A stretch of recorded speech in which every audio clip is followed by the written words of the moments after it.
মুসলমানদের প্রতি বিভিন্ন পর্যায়ে তারা বিভিন্ন ধরনের জুলুম নির্যাতন করেছে।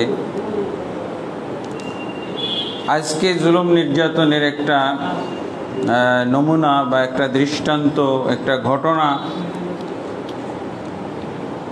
সিরা গ্রন্থ আর রাহিকুম মাখতুম থেকে আমরা জানব। ঘটনাটা ছিল, আরবিতে বলা হয় আল মুকাতাআ আল আম্মা।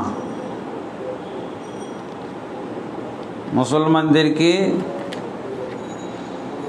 জুলুম নির্যাতনের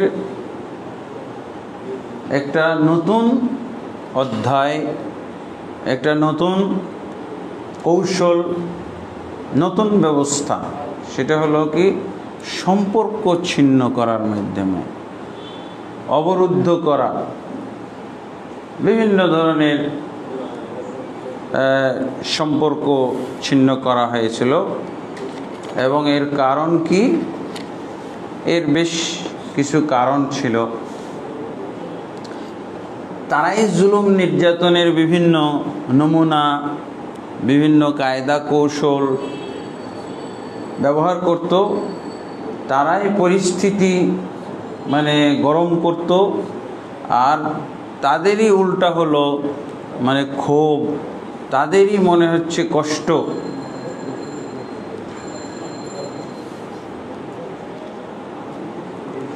সপ্তম হিজরির ঘটনা আর কি। যখন কাফেররা, মক্কার কুরাইশরা বিভিন্ন ধরনের জুলুম নির্যাতন করেও মুসলমানদেরকে ফিরাইতে পারছে না, বরং আস্তে আস্তে দিন দিন খালি লোক বাড়তেই আছে। সর্বশেষ যখন মুসলমানদের জামাতের সাথে ইনক্লুড হলো হামজা রাদিয়াল্লাহু আনহু, এবং তার 3 দিন পরে ওমর ইবনুল খাত্তাব রাদিয়াল্লাহু আনহু, এইটা তারা সহ্য করতে পারতেছিল না কোনোভাবে।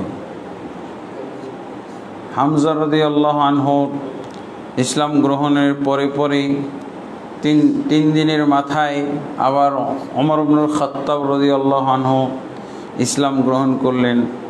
এবং ওমর ইবনুল খাত্তাব রাদিয়াল্লাহু ইসলাম গ্রহণ করার পর তো একেবারে সারা মক্কার মধ্যে তুলকামাল অবস্থা। সবাই তো ইসলাম গ্রহণ করেছে, আতঙ্কের মধ্যে ছিল, নিজেরাই আতঙ্কিত, জুলুম নির্যাতন সহ্য করেছে, ভয় ভীতির মধ্যে থেকেছে, যতদূর পেরেছে গোপন রাখার চেষ্টা করেছে।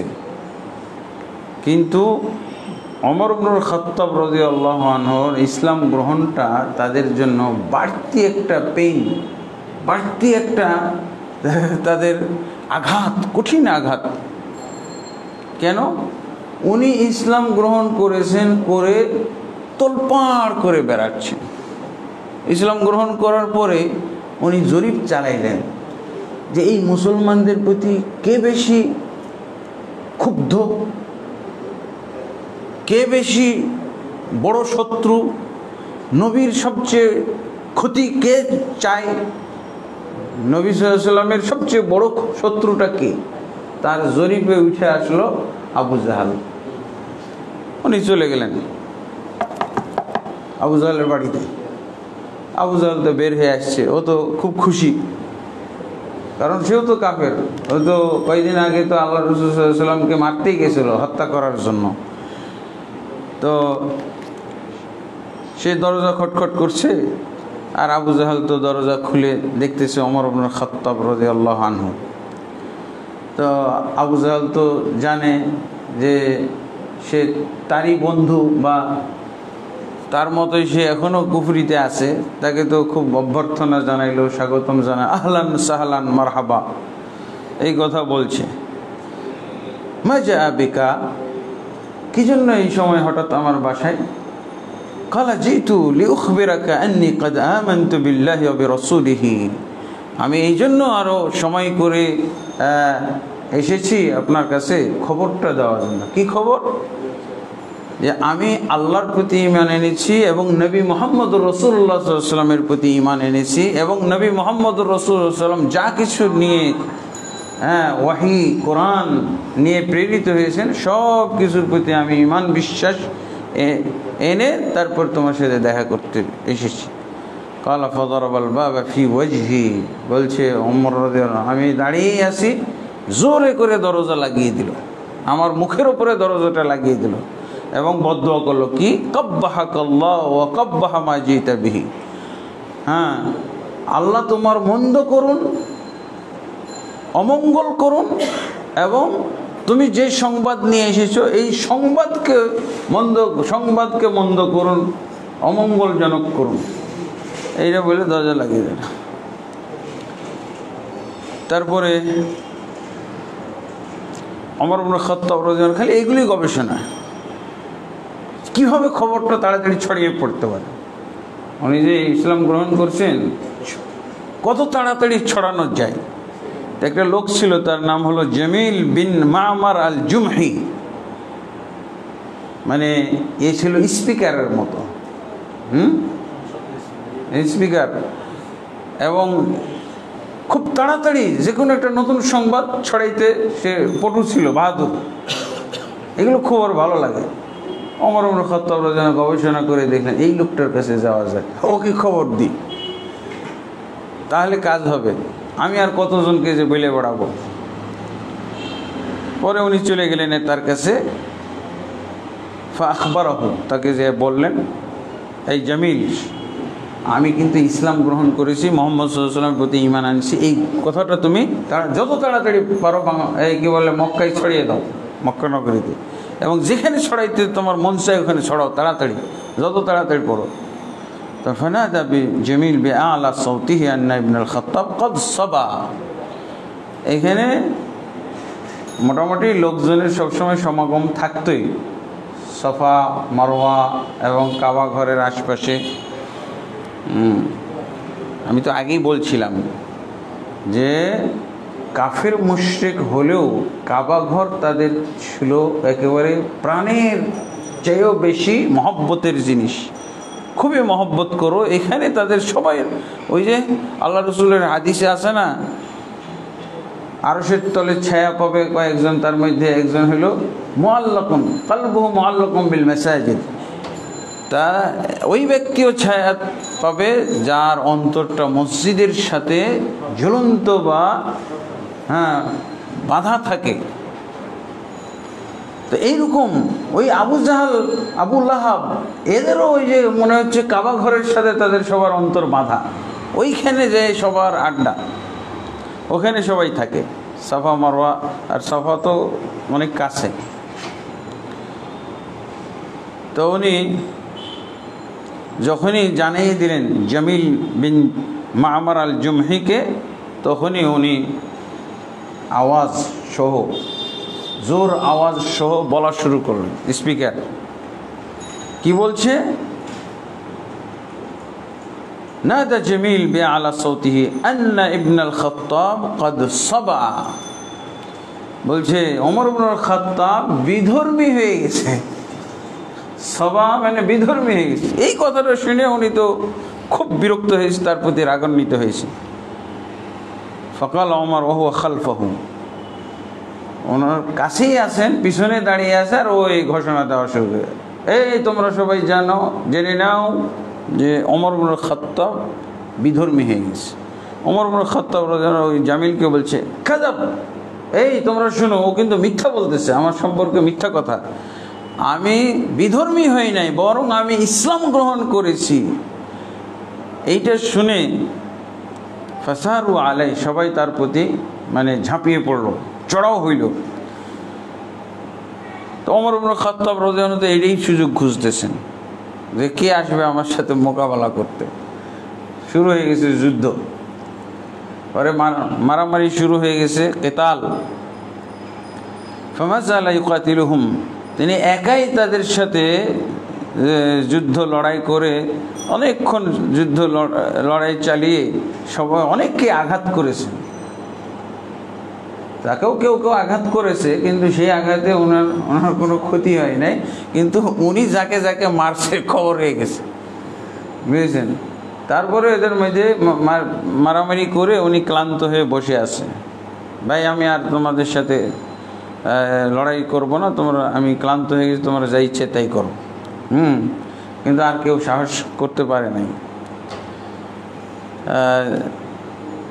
রাহিকুল মখতুম এভাবে আছে, কিন্তু ইবনে ওমর রাদিয়াল্লাহু আনহু সহিহ বুখারীর বর্ণনাতেও নিয়ে এসেছেন যে ওমর ইবনে খাত্তাব রাদিয়াল্লাহু আনহু যখন তার ইসলামের সংবাদ ব্যাপকভাবে প্রচার করতেছিলেন, তখন সবাই অন্যদেরকে বাদ দিয়ে ওমরকে ঠেকাও,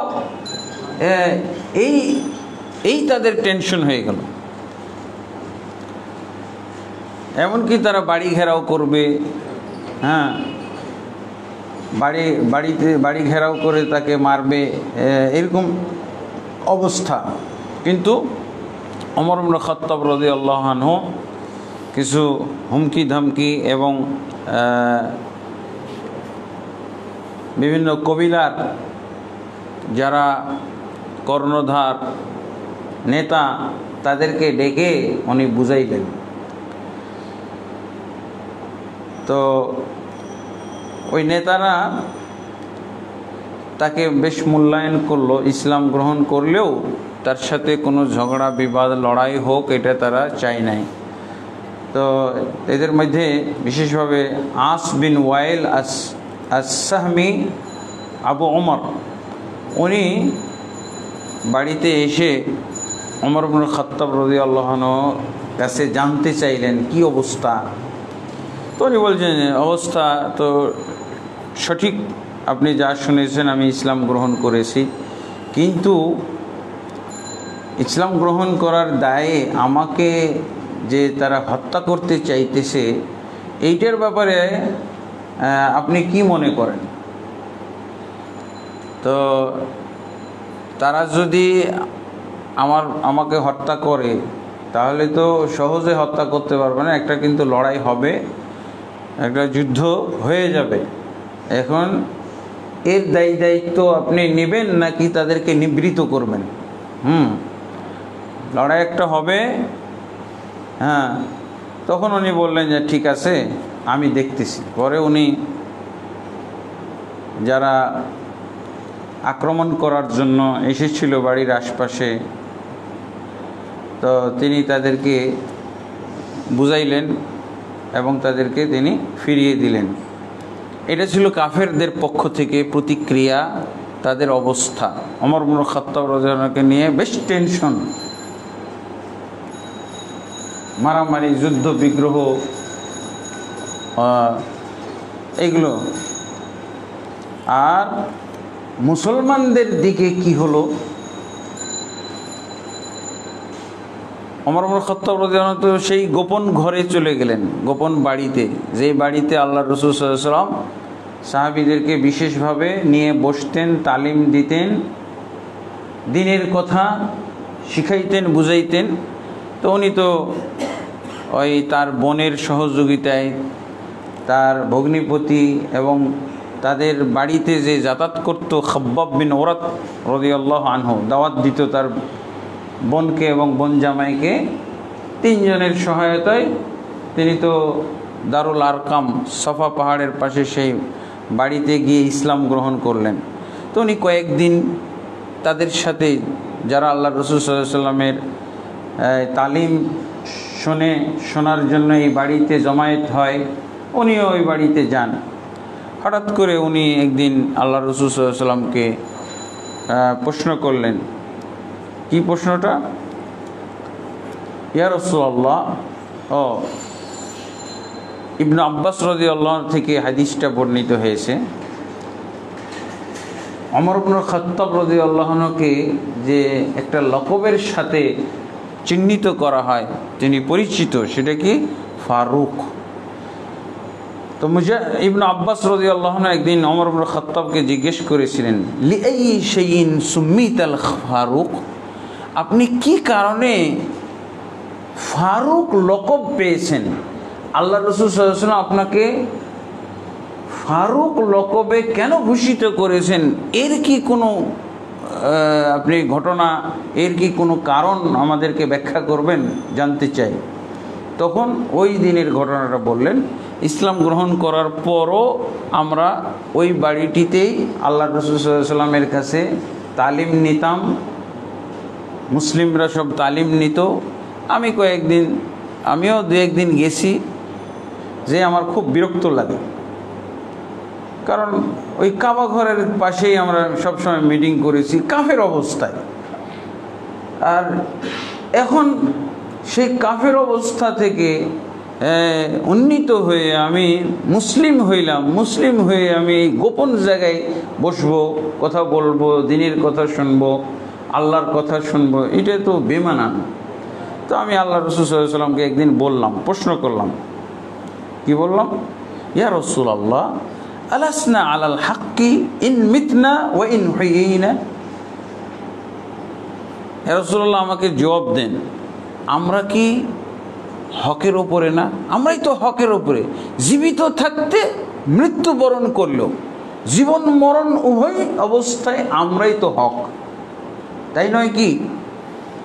আল্লাহ রাসূল সাল্লাল্লাহু আলাইহি ওয়াসাল্লাম বললেন, বালা ওয়াল্লাযী নাফসি বিয়াদিহি, আমার জানের কসম, না আমার সেই জাতের কসম করে বলছি যার হাতে আমার জান রয়েছে, ইন্নাকুম আলাল হক, নিশ্চয়ই তোমরা এই যে কয়জন তোমরা এই বাড়ির মধ্যে আসো, এই লোকগুলোই হকের ওপরে। তোমরা জীবিত অবস্থায় থাকো আর মৃত্যুবরণ করো, উভয় অবস্থায় তোমরাই হক। ওমর ইবনে খাত্তাব রাদিয়াল্লাহু আনহু বলেন, ফাফিমাল ইখতিফা, তাহলে এই গোপন জায়গায় কেন? আমরা এই গোপন জায়গায় এইসব দিনের কথা শুনি কেন? আল্লাহর কথা, দিনের কথা। ফাফিমাল, আমার তো বুঝে আসে না, তাহলে এখানে কেন? আমরা প্রকাশ্যভাবে তাহলে বলি আল্লাহর দিনের কথা। ওয়াল্লাযী, এবার ওমর ইবনে খাত্তাব রাদিয়াল্লাহু আনহু ভাষণ দিলেন, বলেন, ওয়াল্লাযী বা'আসাকা বিল হাক্কি লানাখরুজান্না, সেই জাতের কসম করে বলছি যিনি আপনাকে এই সত্য দিন সহকারে প্রেরণ করেছেন, লানাখরুজান্না, আমরা অবশ্যই আজকালের মধ্যেই এই ঘর থেকে বের হইতে চাই। এই ঘর থেকে, এই বাড়ি থেকে বের হয়ে আমরা প্রকাশ্য কাবা ঘরের বাইতুল্লাহর কাছে আমরা আল্লাহর দিনের কথা বলবো, দাওয়াত দিব মানুষকে। তারপরে কি বলছেন? ফাখরাজনাহু ফি সাফাইনি, আমরা আল্লাহ রাসূল সাল্লাল্লাহু আলাইহি ওয়াসাল্লামকে ঘর থেকে বের করলাম, চলেন আমরা আসি।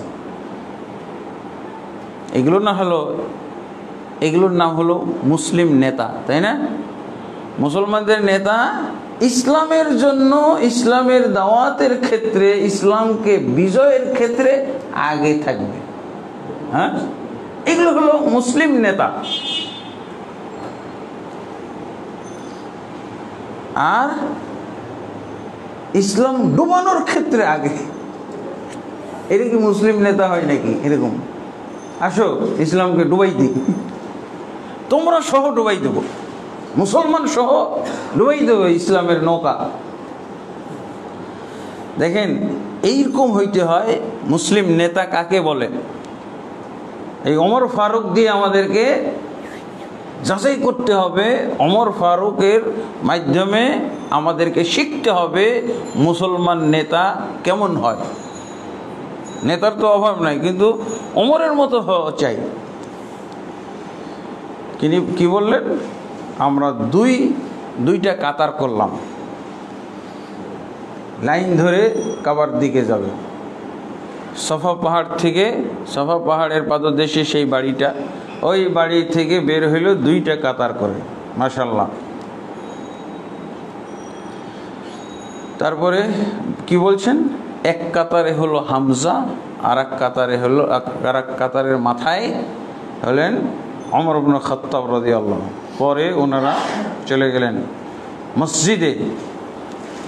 তখন থেকে মসজিদ নাম।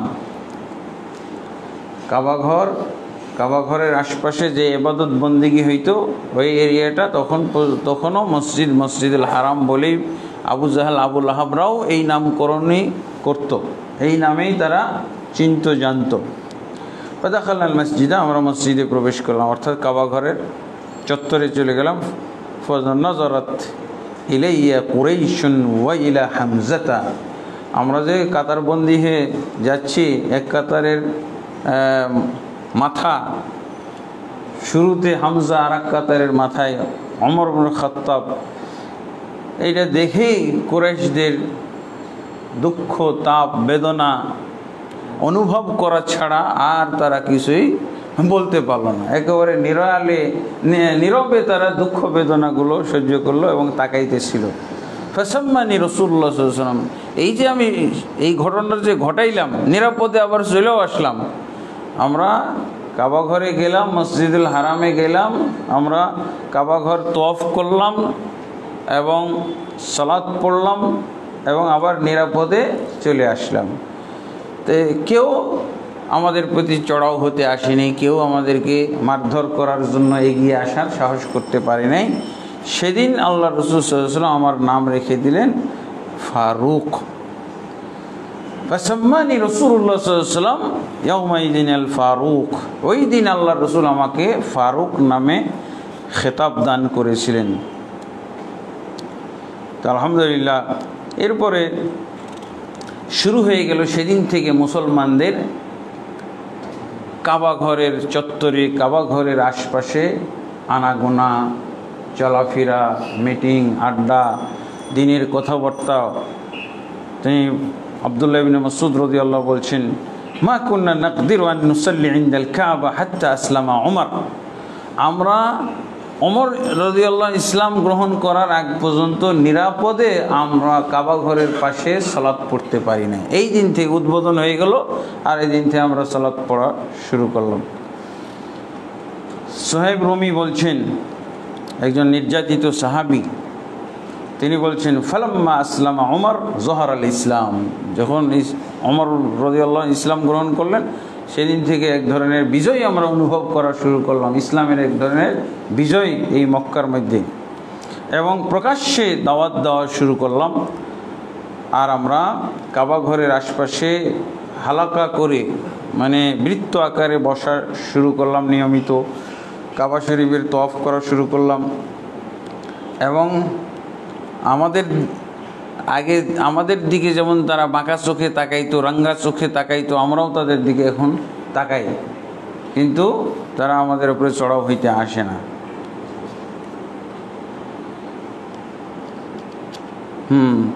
এইভাবে একটা পর্যায়ে এসে পৌঁছল মুসলমানদের অবস্থা ওমর রাদিয়াল্লাহু আনহুকে সাথে পাওয়ার পর। তারপরে তারা কাফেররা সমঝোতা করার চিন্তা নিয়ে আসলো। সমঝোতাটা কীভাবে? কয়েকটা প্রস্তাব।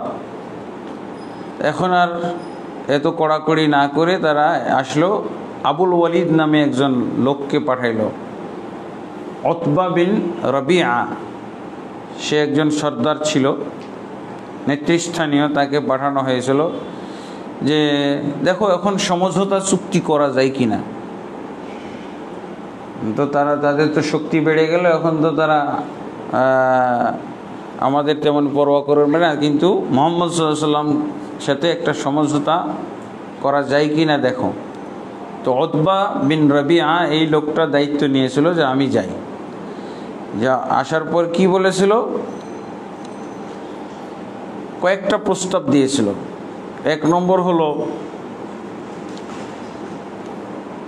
মুহাম্মদ সাল্লাল্লাহু আলাইহি সাল্লাম, আপনি যে দাওয়াতটা শুরু করেছেন আর লোক গোছাইতেছেন, দল ভারী করতেই আছেন, তা আপনার মতলবটা কি? আপনার যদি মক্কার মধ্যে সবচেয়ে সম্পদশালী ব্যক্তি হওয়ার কোনো অভিলাষ থাকে, ইচ্ছা থাকে, তো বলেন, আমরা সমঝোতা করতে চাই, আমরা মক্কার মধ্যে সবচেয়ে ধনী ব্যক্তি বানাই দিতে চাই। যদি আপনি এই প্রস্তাব মানেন তাহলে আমরা রাজি আছি, সবচেয়ে ধনাঢ্য ব্যক্তি করে দিই। আচ্ছা, আপনি যদি মক্কার সর্দার হতে চান, মানে আল্লাহ রাসূল সাল্লাল্লাহু আলাইহি ওয়াসাল্লাম তো কিছুই না, সাধারণ সদস্য, কাবা ঘরের কমিটিতেও নেই, মসজিদুল হারাম কাবা ঘরের যে একটা কমিটি ছিল, সেই কমিটির একজন ছোট সদস্য হিসেবেও মুহাম্মদ সাল্লাল্লাহু আলাইহি সাল্লামকে রাখা হয়নি। অথচ উনি কাবা পুনর্নির্মাণের সময় একটা বিরাট দ্বন্দ্ব মিটাই দিয়েছিলেন। হ্যাঁ, পাথর, কালো পাথরকে কেন্দ্র করে, কিন্তু তারপরও মুহাম্মদ সাল্লাল্লাহু আলাইহি সাল্লামকে সদস্য পদ দেওয়া হয়নি। তো বলছে তোমাকে একজন সর্দার বানিয়ে দেব, একটা মহল্লার সর্দার করে দেব। আর তুমি যদি মহল্লার সর্দার পছন্দ না হয়, শুনেছি আরবের বাইরে রাজা বাদশার সিস্টেম আছে, তো আমরা তোমাকে দিয়ে রাজা বাদশার সিস্টেম চালু করে তোমাকে রাজা বানিয়ে দেব। গোটা মক্কা নগরীর তুমি প্রধান রাজা বাদশাহ, মাল্লাক নাকা, তোমাকে মালিক বাদশাহ বানিয়ে দেব। অথবা আমরা একটা চেষ্টা করে দেখতে পারি যে তুমি যে এই যে নতুন নতুন কথাবার্তা বলা শুরু করেছো, কোনো পরোয়াই করতেছো না, কারো দামই দিচ্ছ না, তোমার চাচার কথাও শোনো না, আমার মনে হচ্ছে তোমার কোনো মানসিক একটা রোগ হয়েছে, জিন ভূতের কোনো আসর লাগছে, কোনো শক্তিশালী জিন ভূত তোমার প্রতি বর করছে। তুমি এটা বুঝতেছো না, আমরা এটা বুঝতেছি। আমরা কি করতে চাই, তোমার কোনো খরচ লাগবে না, কিছুই করতে হবে না। আমরা আরবের বুকে, আরবের মধ্যে যত অভিজ্ঞ, সবচেয়ে অভিজ্ঞ কবিরাজটা নিয়ে এসে তোমার চিকিৎসা করাবো ফ্রি। হ্যাঁ, এর জন্য যা খরচ লাগবে আমরাই দেবো, তোমার এটা নিয়ে টেনশন করতে হবে। কয়টা প্রস্তাব দিল? 1 2 3 4টা প্রস্তাব। তারপরে আল্লাহ রাসূল সাল্লাল্লাহু আলাইহি ওয়াসাল্লাম বলছেন, কাদ ফারাগতা ইয়া আবুল ওয়ালিদ, আবুল ওয়ালিদ আপনার কথা কি শেষ হয়েছে? যা বলতে চাইছেন কি শেষ? আমি এবার বলতে পারি? তো বলছে ঠিক আছে বলেন। তো আল্লাহ রাসূল সাল্লাল্লাহু আলাইহি ওয়াসাল্লাম কি বলেন? উনি তো আর কোনো শিক্ষিত বা কারো কাছ থেকে পড়াশোনা করেননি। ওনার হলো চমক আল্লাহর বাণী, ওহির মাধ্যমে যা পান সেটাই উনি তেলাওয়াত করেন, তেলাওয়াত করলেই হয়ে যায়। ওরা তো আরবি বুঝে। তো মুহাম্মদ সাল্লাল্লাহু আলাইহি ওয়াসাল্লাম কি সূরা ফুসসিলাত হামিম সাজদার কয়েকটি আয়াত পড়লেন। হামিম তানজিলুম মিনার রহমানির রহিম কিতাবুন ফুসসিলাত আয়াতুহু কুরআনান আরাবিয়্যান লিকাওমিন ইয়ালামুন بشيرا ونذيرا فأعرض أكثرهم فهم لا يسمعون وقالوا قلوبنا في أكنة مما تدعون إليه। এইভাবে উনি বেশ কিছু আয়াত পড়লেন। আয়াতগুলো শোনার পর আবুল ওয়ালিদ উতবা বিন রবিআ, সে কখনো এরকম খোলামেলা সামনাসামনি ফেস টু ফেস আল্লাহ রাসূল সাল্লাল্লাহু আলাইহি ওয়াসাল্লামের মুখ থেকে আল্লাহর বাণী শুনে নাই। এর আগে একটা ঘটনা বলছি না, আল্লাহ রাসূল সাল্লাল্লাহু আলাইহি ওয়াসাল্লাম রমজান মাসে তেলাওয়াত করা শুরু করেছিলেন, সব পাগলের মতো, সব আক্রান্ত, জাদু আক্রান্ত হওয়ার মতো একেবারে বিমোহিত অবস্থায় কোরআন তেলাওয়াত শুনেছিল।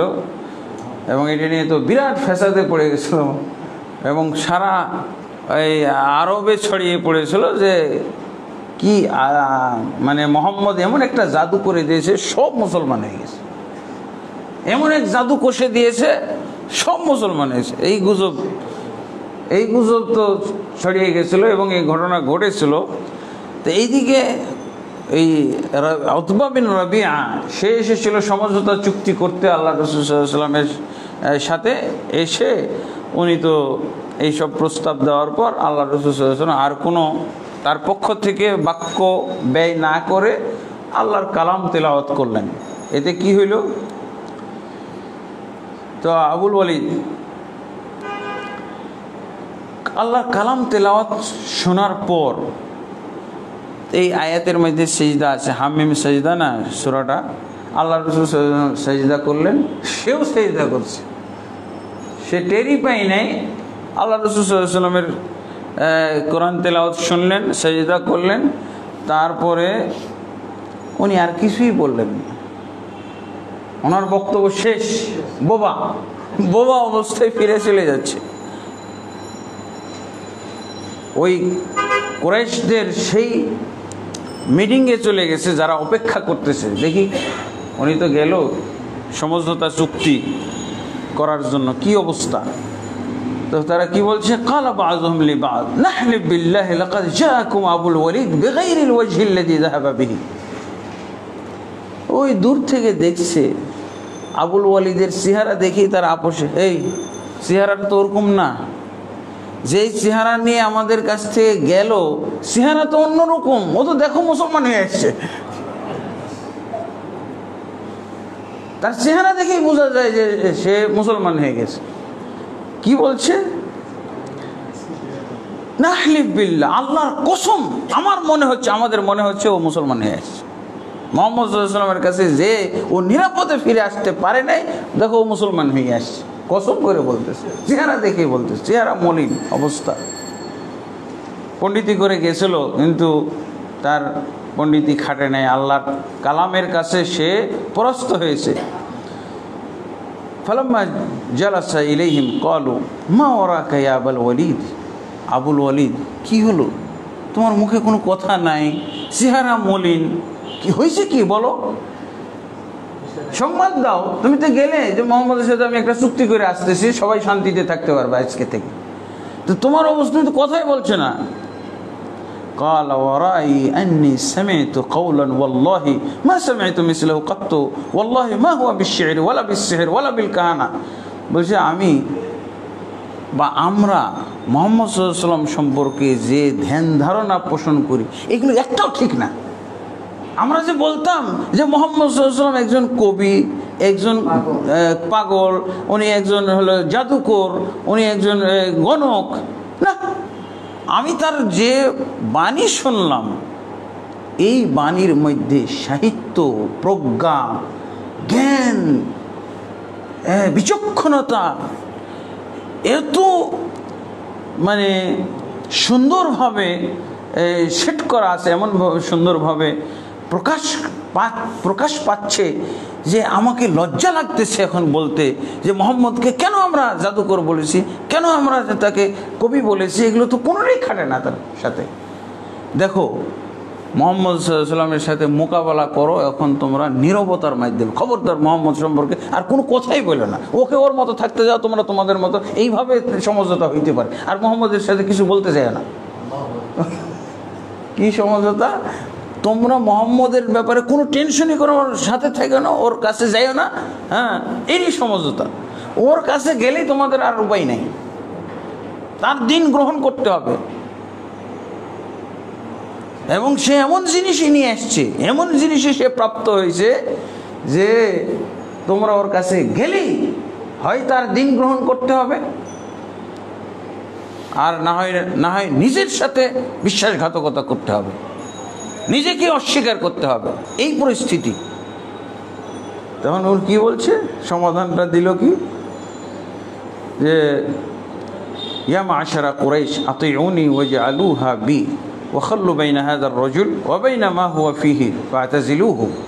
কি বলছে, তোমরা যদি আমাকে মানতে চাও, আমাকে যেহেতু সমঝোতার দায়িত্ব দিয়েছিলে, এখন আমি তোমাদেরকে যে সমাধান দিচ্ছি এই সমাধানটা যদি মানো তো এর মধ্যেই কল্যাণ আছে।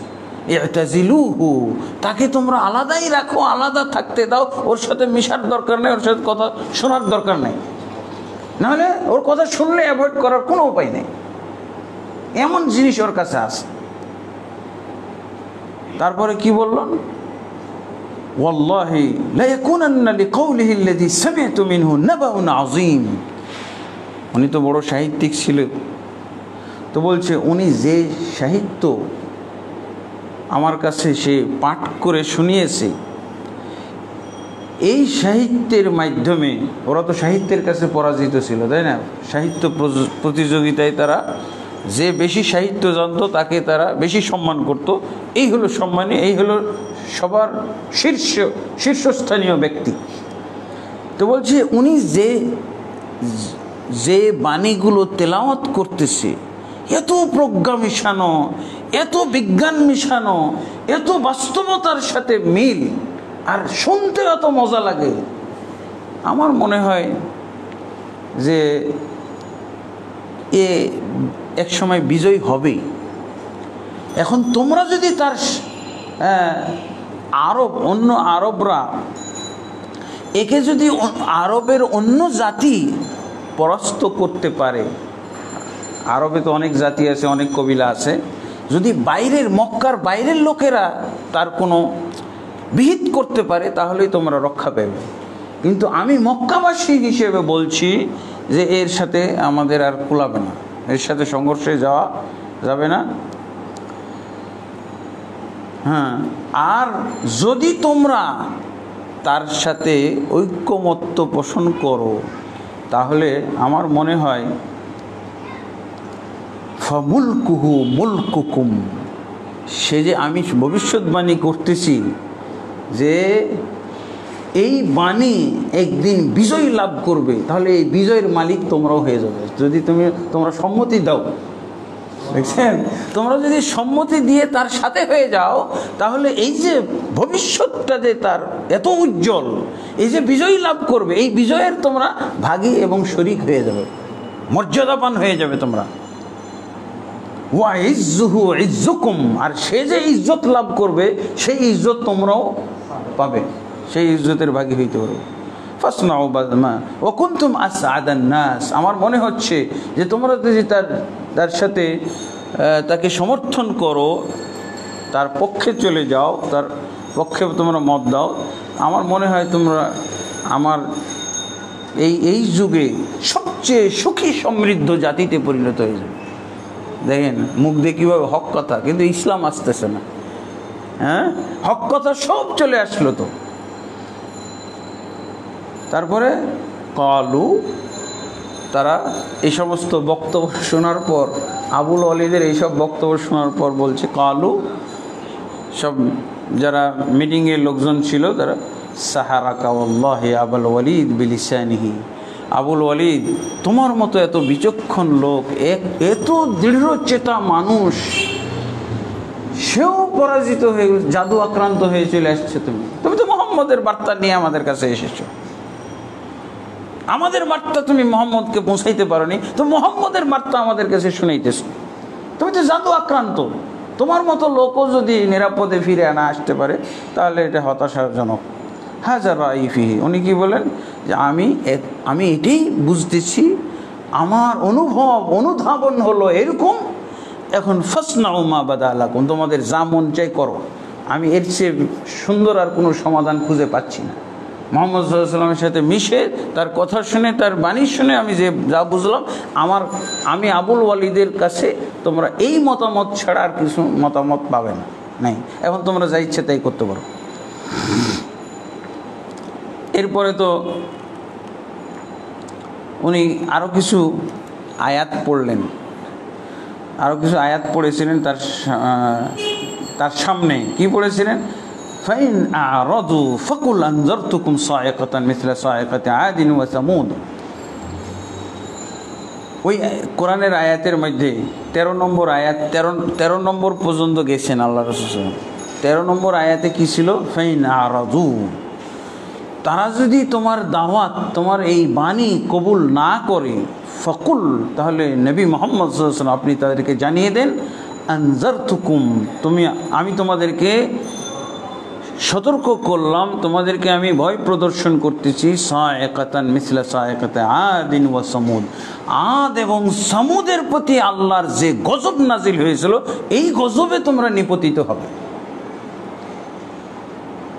এই আয়াত শোনার পর আবুল ওয়ালিদ বলছে, আমি ডানে বামে কোন দিক থেকে যেন আমার আযাব চলে আসছে, আমি এখান থেকে এখানেই মনে হালাক হয়ে যাব।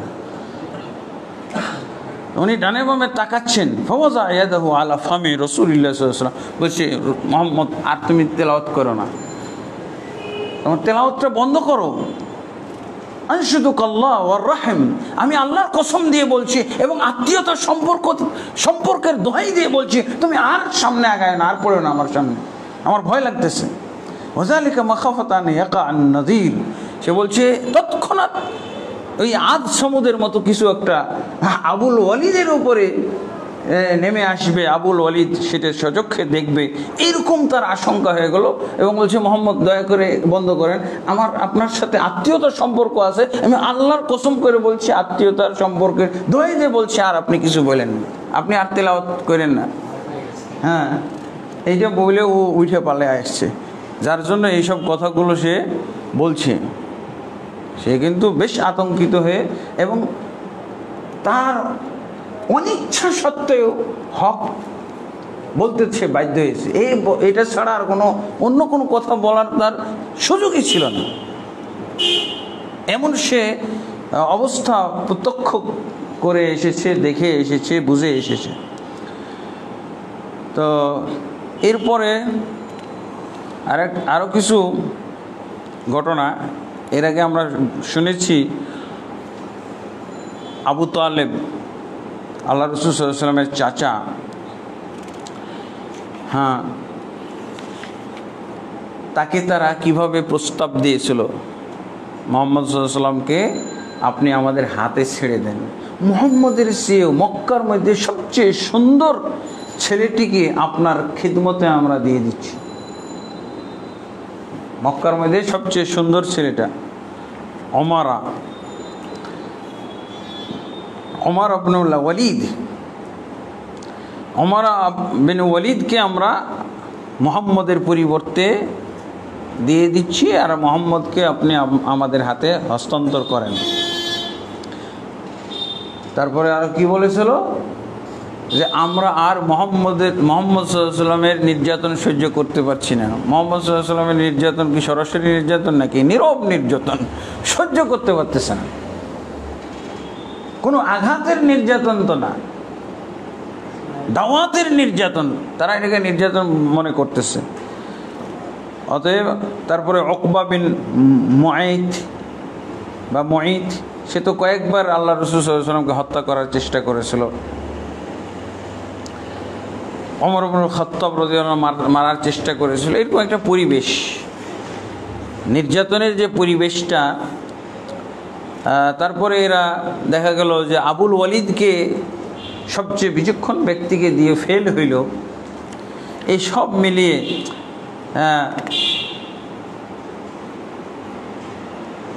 আবু তালেব মনে করলেন যে, আবু তালেবকে তো যুদ্ধেরও হুমকি দিয়েছিল যে আপনি যে ভাতিজাকে এভাবে শেল্টার দিচ্ছেন, অথচ এই ভাতিজা আমাদের গোটা মক্কাবাসীর বিরুদ্ধে সে বিদ্রোহ করেছে, আমাদের মাবুদদের বদনাম করে, ব্যর্থ আমাদের যারা এই মাবুদের বিশ্বাসী ছিল তাদেরকে সে অপমান করে, তাদেরকে খাটো করে, তাদেরকে নির্বোধ সাব্যস্ত করে, অথচ আপনি এই ৫-৭ বছর যাবৎ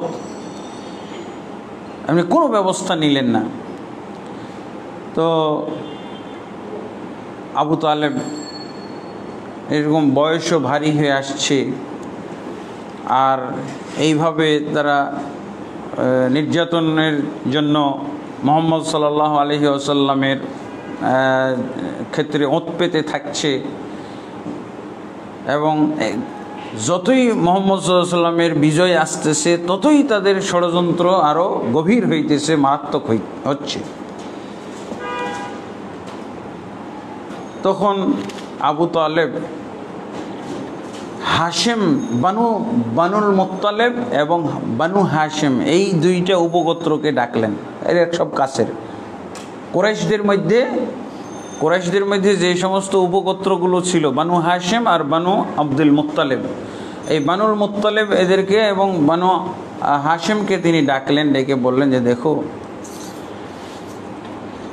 এই যে মুহাম্মদ সাল্লাল্লাহু আলাইহি সাল্লাম, মুহাম্মদ সাল্লাল্লাহু আলাইহি সাল্লাম তো আমাদের উভয় গোত্রের নয়নমণি, এই ছেলেটার বা এই লোকের কোনো দোষ আছে? গুণ ছাড়া তো কোনো দোষ নেই। যেই দোষটা আমরা বলতেছি সেই দোষটাও তো গুণ, আমরা গ্রহণ করতে না পারি। এর বিরুদ্ধে যে ষড়যন্ত্র হচ্ছে, যে কোনো সময় তাকে তারা হত্যা করতে পারে, কারণ মুহাম্মদ সাল্লাল্লাহু আলাইহি ওয়াসাল্লামের পক্ষে যখনই বিজয়ের কোনো বার্তা আসতেছে তখনই তারা নতুন মাত্রা যোগ করতেছে, নতুন মাত্রায় তার বিরুদ্ধে ষড়যন্ত্র করতেছে। অতএব তোমরা এক হও। আমাদের সবচেয়ে কাছের মানুষ বানুল মুত্তালিব আর বানু হাশেম, কমপক্ষে তোমরা এই কয় উপগোত্র, এই দুই উপগোত্রের লোকেরা মুহাম্মদ সাল্লাল্লাহু আলাইহি ওয়াসাল্লামকে শেল্টার দেওয়ার জন্য যদি বদ্ধপরিকর না হও, যে কোনো সময় দুর্ঘটনা ঘটে যেতে পারে। তখন উনি তো মুরব্বী, উনি যদিও মক্কাবাসীর সবারই শ্রদ্ধাভাজন, বিশেষভাবে তার নিজের যে এই উপগোত্র বানু হাশেম, বানু আব্দুল মুত্তালিব, এদেরকে উনি যখন এটা বুঝাইলেন তখন সবাই, এটাকে বলা হয় হামিয়া, বংশীয় টান, বংশীয় আকর্ষণ। তো এই বংশীয় টানের কারণে তারা আবু তালেবের দাওয়াতে, আহ্বানে সাড়া দিয়ে বলছে, হ্যাঁ আমরা মুহাম্মদকে বাঁচানোর জন্য যা করা লাগে তাই করব। আপনার কথাই, আপনি যেহেতু বলেছেন যে যুদ্ধ বিগ্রহ করে তারা যদি মুহাম্মদকে আমাদের কাছ থেকে ছিনিয়ে নিতে পারে তো পারুক, নিয়ে যাক, কিন্তু সহজে এটা হবে না। আপনি যেটা আশঙ্কা করেছেন এবং আপনি আশঙ্কা আমাদের সামনে ব্যক্ত করেছেন, আমরা আপনার সাথে একমত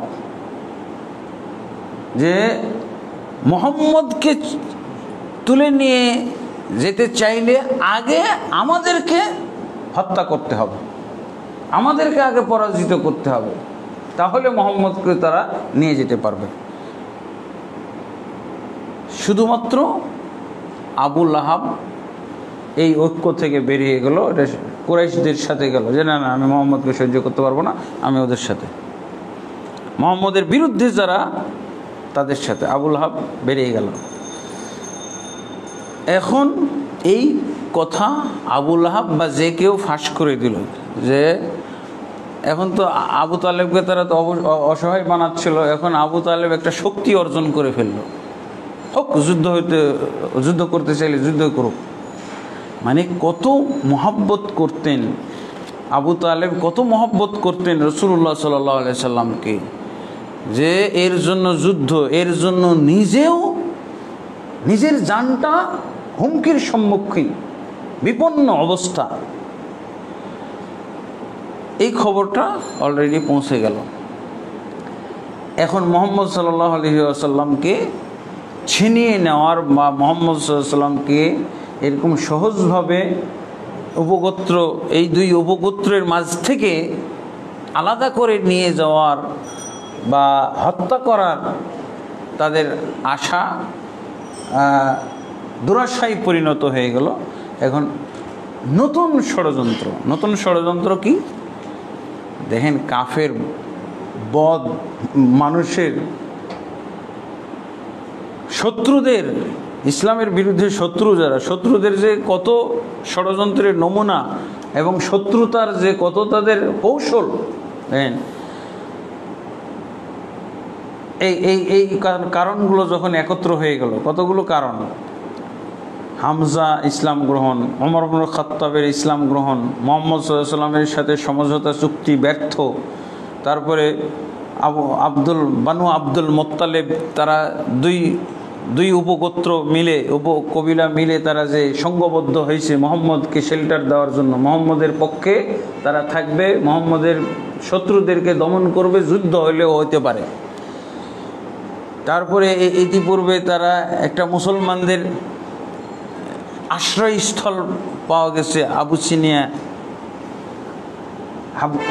মুলকে হাবাসায়, সেখানে তারা যে ব্যর্থ হয়ে আসছে এবং আবিসিনিয়ার যিনি অধিপতি বাদশাহ নাজাশি, তিনি তাদেরকে শুনিয়েই দিয়েছেন যে যতদিন তারা চাইবে আমার রাজ্যে থাকবে, আমি তাদেরকে আদর আপ্যায়নের সাথে রাখবো।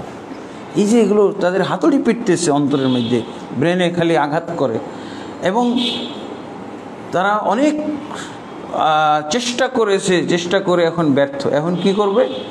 এখন তারা কুরাইশ তো এখনও সবার চাইতে সংখ্যায় বেশি, দুইটা উপগোত্র, এরা না হয় একমত হয়েছে কিন্তু অন্যরা তো এখনও মুহাম্মদ সাল্লাল্লাহু আলাইহি ওয়াসাল্লামকে হত্যার পরিকল্পনা নিয়ে আসে।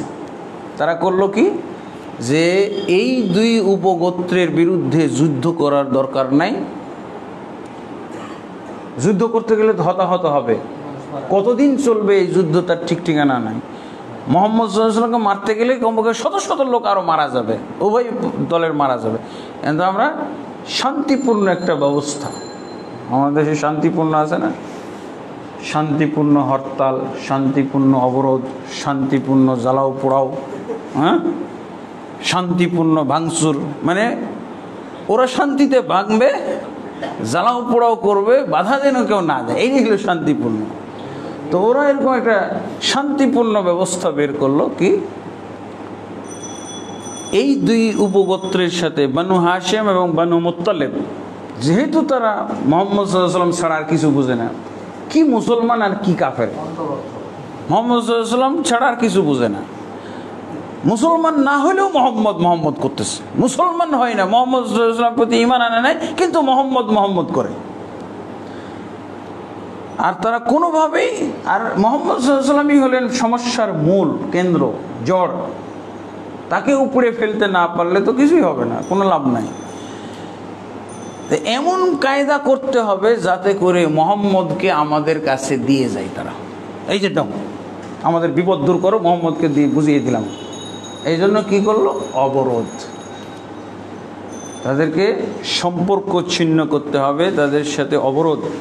কী ধরনের অবরোধ, যে এই দুই গোত্র, এর সাথে আমরা কুরাইশ বংশের এবং মক্কাতে আরও যত গোত্র আছে সবাই একমত, আমরা একটা চুক্তিপত্র লিখলো কি এদের সাথে লেনদেন হবে না, এদের সাথে বিবাহ শাদী হবে না, এদের সাথে কেনাবেচা হবে না, এদের সাথে কোনো কি বলে একত্র হওয়া, বসা বৈঠক করা যাবে না, তাদের সাথে কি বলে সংমিশ্রিত হওয়া যাবে না, তাদের সাথে কেউ মিশতে পারবে না, তারাও আমাদের সাথে মিশতে পারবে না, কেউ তাদের বাড়িতে তাদের পাড়ায় যাইতে পারবে না, কেউ তাদের সাথে কথা বলতে পারবে না, যতক্ষণ পর্যন্ত মুহাম্মদকে আমাদের কাছে না দিয়ে যাবে।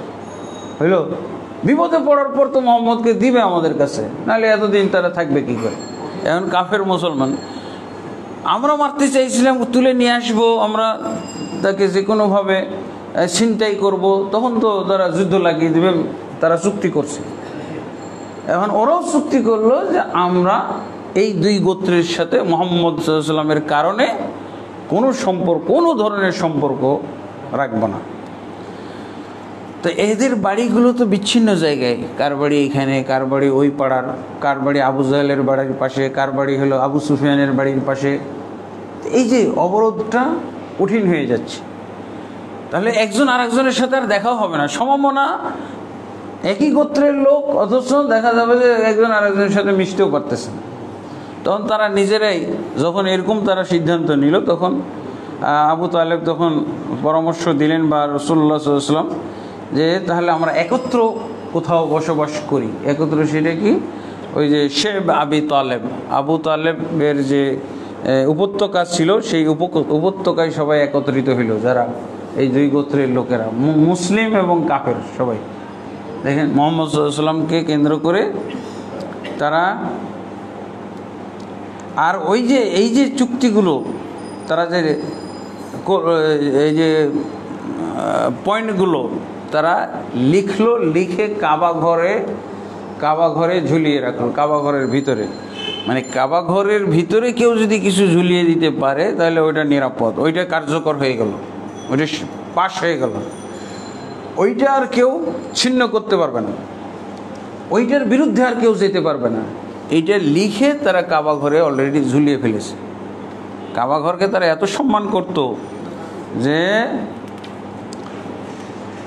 কাবা ঘর সেই যুগেও, কোরআন হাদিসে তো আছেই, সেই যুগের সেই কাফের মুশরিকরাও কাবা ঘরে যদি তার 7 খুনকারী ব্যক্তিও যদি এসে আশ্রয় নিত, তাকে আর কিছু বলতো না, খালি তাকিয়ে তাকিয়ে দেখতো কবে যে বের হবে কাবা ঘরের থেকে। হ্যাঁ, বাইরে হলে হত্যা করবে, আর না হলে গোটা বংশের লোককে হত্যা করে আসলো, ওই কাবা ঘরে আশ্রয় নিলে আর করবে না, তাকে হত্যা করবে না। তো তার ওই যে সম্পর্ক ছিন্নের চুক্তিপত্রটা তারা কাবা ঘরে রেখে দিয়েছে, কাবা ঘরে রেখে দিয়েছে, আর কেউ কিছু বলতে পারে না।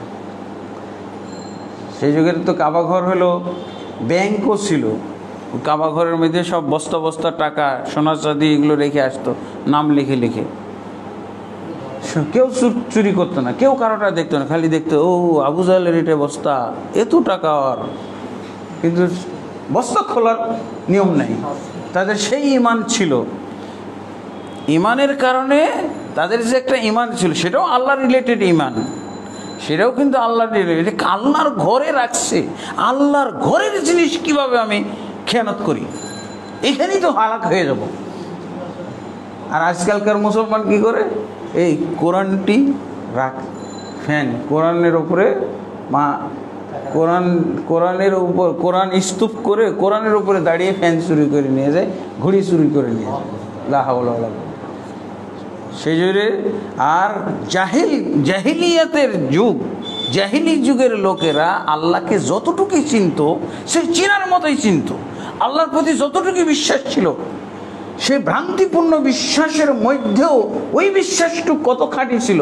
যেমন এই আজকে হালাক হয়ে যাব, ঠিক আছে, ওইটা আবুল আহাবের বস্তা, এত টাকা ওর ছুঁইত না। আর এটা কে, এই কোন মিসকিন, এত ছোট একটা, আমি মিসকিন, এই কয়টা মাত্র টাকা। এগুলো সব দেখতো শুনতো, কিন্তু কেউ কারোটা নিত না। এই হলো কায়দা। তারা ওই সহিফা, ওই যে চুক্তিপত্রটা কাবা ঘরে লিখেছে। এখন বানু হাশেম, বানু আব্দুল মুত্তালিব এরাও বেকায়দায় পড়ে গেছে, কাবা ঘরে রেখা হয়েছে, আর তো উপায় নেই, কীভাবে সম্ভব? এটা তো আর এই চুক্তির কবলে আমরা পড়ে গেছি, অতএব আর কোনো উপায় নেই। এখন চলো, তাও আমরা সবাই একসাথে থাকি। কোথায়? শেবে আবি তালেবে একত্র হইল, সেখানে আবু তালেবও তাদের সাথে সঙ্গী হয়ে গেলেন, মুহাম্মদ রাসূলুল্লাহ সাল্লাল্লাহু আলাইহি ওয়াসাল্লাম সঙ্গী হইলেন। এবং এখানে তারা থাকলো কতদিন?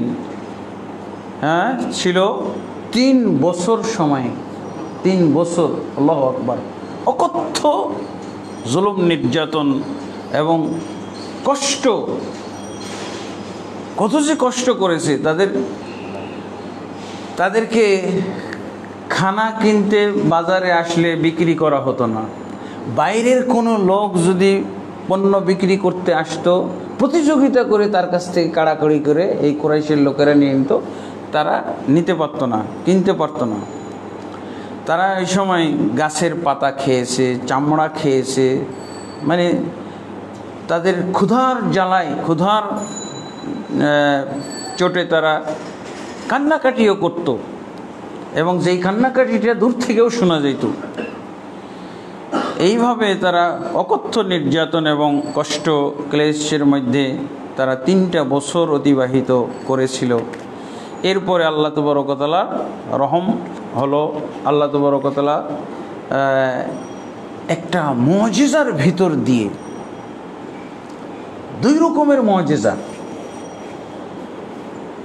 2 রকমের মুজিজা আল্লাহ তাবারক ওয়া তাআলা ওদের মধ্যে থেকেই, যারা এই চুক্তি করেছিল, এই চুক্তিকারীদের মধ্য থেকেই, হ্যাঁ, ওই কুরাইশদের মধ্য থেকেই 5 জন লোক, প্রথমে একজন লোক লিড দিয়েছিল, হিশাম ইবনে আমর ইবনে বানি আমির ইবনে লুয়াই, একজন নেতৃস্থানীয় কুরাইশ। সে, তার মনে আঘাত, সে কান্নাকাটির এই স্বরগুলো শুনতে পাইত, নির্যাতনের সে অনেক ঘটনা শুনতে পাইত, যার জন্য তার মনে খুব ব্যথা, আঘাত ছিল। উনি এদেরকে উদ্ধার করার জন্য তৎপরতা শুরু করে দিলেন। উনি 5 জনকে সাথে নিলেন, 5 জনকে সাথে নিয়ে, এবং এদের সাথে হোমওয়ার্ক করছেন, বাড়িতে যেয়ে বুঝাইছে, এই তুমি তো খুব সুখে শান্তিতে আছো, তোমার কুরাইশ বংশের লোক না, ওগুলো হাশেম হোক, বানু আব্দুল মুত্তালিব হোক, কিন্তু কুরাইশ বংশ হোক। কুরাইশ বংশ হলো আরবের সবচেয়ে উন্নত কবিলা, সবচেয়ে দামি কবিলা। আর সেই সম্ভ্রান্ত কবিলার লোকেরা যে এইভাবে অকথ্য নির্যাতনের শিকার, তুমি এটা কীভাবে মেনে নিচ্ছ? কতদিন তারা থাকবে? 3 বছর হইতে চলেছে। তো বলছে ভাই আমারও তো খারাপ লাগতেছে, আমি তো সঙ্গী পাই না। বলছে সঙ্গী আমি দেবো। যে কে? বলছে আমি। আরেকজনের কাছে গেছে, বলছে আমরা দুইজনে কি পারবো নাকি? আরেকজন দেখো, আরেকজন পাইল মুতাইম বিন আদি। বলছে হ্যাঁ আমিও আছি। বলছে আরও কিছু লোক খুঁজি। আবুল বখতরি ইবনে হিশাম, সে বললো আমিও আছি। বলছে আরও কিছু লোক খুঁজি। জামা ইবনে আসওয়াদ ইবনে আব্দুল মুত্তালিব। 5 জন একত্র হয়ে গেছে। 5 জন একত্র হয়ে কাবা ঘরের পাশেই তো তাদের সবসময় পাওয়া যায়, বুঝছেন? ঘুমানোর আগে শুধু বাড়ি যায়, বাকি সবসময় কাবা ঘরের কাছে আড্ডা। তো এই 5 জন মিলে একসাথে ঢুকলো।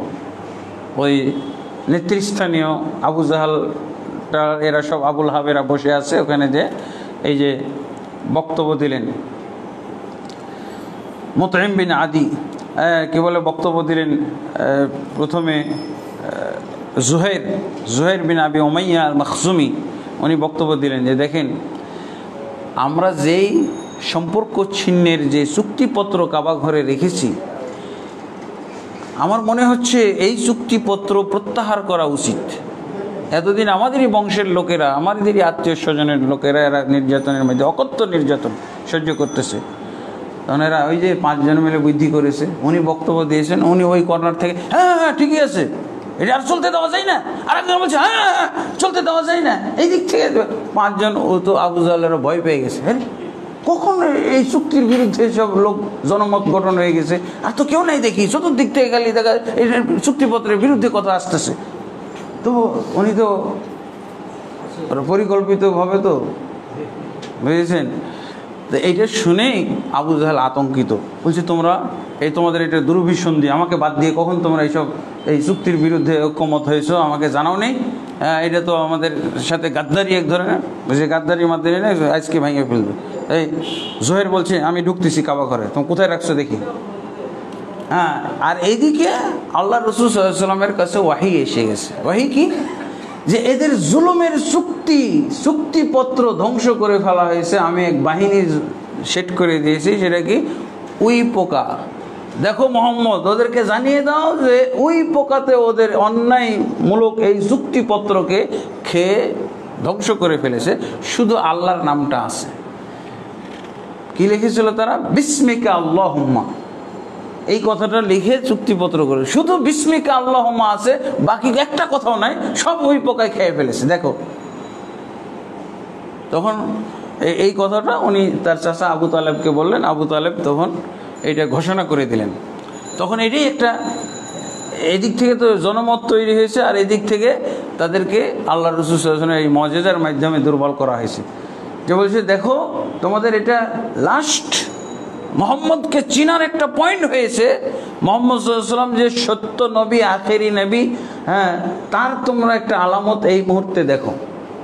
মোহাম্মদ এই মুহূর্তে আমাকে খবর দিয়েছে যে তোমাদের এই অন্যায় চুক্তিপত্র আল্লাহ একটা সামান্য পোকা দিয়ে খাইয়ে ওটাকে ধ্বংস করে ফেলছেন নাই। তো ওরা বললো যে যদি ঠিকই মোহাম্মদের কথা যদি ঠিক হয়, পোকা যদি আমাদের চুক্তিপত্র খেয়ে ফেলে, তাহলে আচ্ছা আমরা মানব। আল্লাহ ঠিক আছে, তাহলে চুক্তি আমরা উইথড্র করলাম, আজকে থেকে উইথড্র করে ফেলবো। তো এইদিকে জনমত হইল, এইদিকে আবার মোহাম্মদ সাল্লাল্লাহু আলাইহি ওয়াসাল্লাম এই যে মুজিজাটা, অলৌকিক ঘটনা, এটা যখন জানাই দিলেন, এবং যে দেখতেছে ঠিকই ওই বিসমিকা আল্লাহুম্মা এই 2টা ওয়ার্ড শুধু আছে, বাকি সব খেয়ে ফেলছে। আল্লাহর নামটাই আছে, আর বাকি সব অন্যায় চুক্তি সব খেয়ে ফেলেছে। তখন এবার তারা একেবারে নীরব নিশ্চুপ, কোনো কথাই বলল না। তারপরে সবাই বের হয়ে আসলো। অবরোধ আর এই যে সম্পর্ক ছিন্ন, এই কথাটাই আর কেউ মুখে আনতেছে না, লজ্জিত হয়ে গেছে। এখন তাদের ঈমান আনতে হয়। যদি মুহাম্মদের কথা সত্য হয় সাল্লাল্লাহু আলাইহি সাল্লাম, তাহলে তো এটাই একটা মুহাম্মদ সাল্লাল্লাহু আলাইহি সাল্লামের এই চুক্তির মধ্য দিয়েই মুহাম্মদের সত্যতা প্রমাণ হয়ে যায়। এরা তখন কিছুদিন এরকম নীরব নিশ্চুপ চুপ লজ্জিত অবস্থায় থাকলো। কে কাকে আর ওই চুক্তির কথা জিজ্ঞেস করবে, বলবে, তারাই তো নিজে পরাস্ত। তারাই কিছুদিন লজ্জায় মাথা নত করে লুকিয়ে লুকিয়ে থাকতেছে যে এখন তো আমরাই দুর্বল হয়ে গেলাম, আমরাই তো লজ্জিত হয়ে গেলাম। তো এইভাবে তারা চুক্তিও করলো, আর এই চুক্তি ধ্বংস হয়ে গেল। এরপরে তো আবার সমাজে ফিরে আসলেন, মক্কার সাথে মিশে মক্কাবাসীর মাঝে দাওয়াতের কাজ শুরু হলো। এরপরে মুহাম্মদ সাল্লাল্লাহু আলাইহি সাল্লাম আবার যখন আবার একটা ঘটনা ঘটলো, শেবে আলীতে, এই আলীর উপত্যকায় থেকে অনেক দুর্বল হয়ে গেছেন আবু তালেব। আবু তালেব এসে কয়েকদিনের পরেই উনি দেখা যায় যে মৃত্যু রোগে আক্রান্ত। ওই সময় আবার তার জাতি কুরাইশের লোকেরা আবু তালেবের কাছে আসলো যে আপনি তো এখন মনে হয় কঠিন রোগে আক্রান্ত, এই রোগী আপনি হয়তো চলে যেতে পারেন দুনিয়া থেকে বিদায় হয়ে, তা আপনি আবার একটু চিন্তা করেন না, ভাতিজার ব্যাপারে আমাদেরকে একটা সমাধান দিয়ে যান। তখন উনি আবার ডাকলেন, ডেকে বললেন যে ভাতিজা, তো লাস্ট তুমি কি বলতে চাও এটা তাদের কাছে তুমি বলো। তখন উনি একই কথা, আগের কথাই বললেন, উরিদু মিনহুম কালিমাতান ওয়াহিদাতান। এটা মুসনাদ আহমদের মধ্যে হাদিসটা এসেছে এবং তিরমিজির মধ্যেও হাদিসটা এসেছে। আল্লাহ রসুল কি বলেছিলেন? উরিদু মিনহুম কালিমাতান ওয়াহিদাতান, আমি তাদের থেকে একটি মাত্র বাণীর স্বীকৃতি চাই। এই হাদিসটাই কিন্তু প্রমাণ যে ইমানের বাণী একটাই। আর আমাদের দেশে কলেমা কয়টা?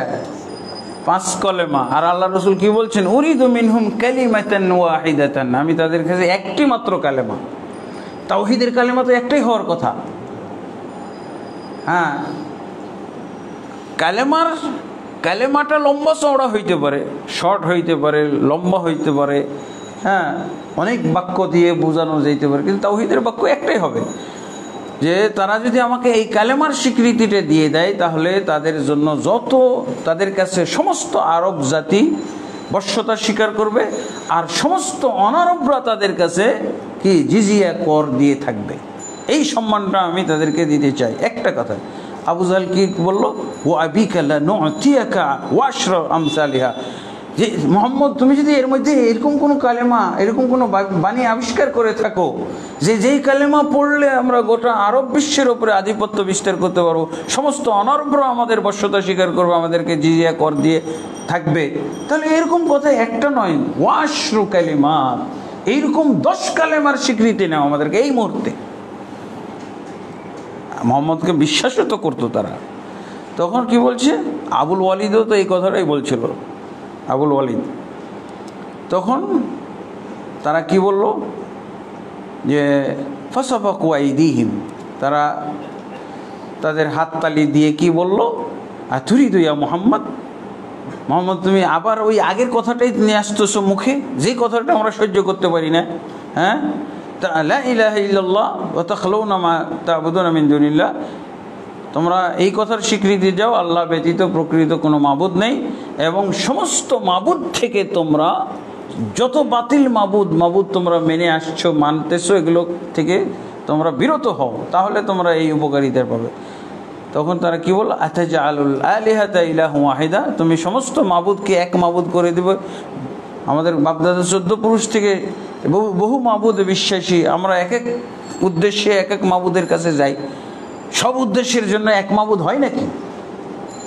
তখনই তো এই যে সূরা সাদ নাজিল হলো, সাদ ওয়াল কুরআনি যিকরি বালিল্লাযিনা কাফারু ফি ইজ্জাতিন ওয়া শিকাক কামা আহলাকনা মিন ক্বাবলিহিম মিন কারনিন ফানাদাউ ওয়ালা তাহিনা মানাস وعجبوا أن جاءهم منذر منهم وقال الكافرون هذا ساحر كذاب أجعل الآلهة إله واحدا إن هذا لشيء عجاب। 5 নম্বর আয়াত সূরা সাদের, যে সমস্ত মাবুদকে এক মাবুদে সীমাবদ্ধ করে ফেললো, এটা তো ভারী আশ্চর্যজনক কথা।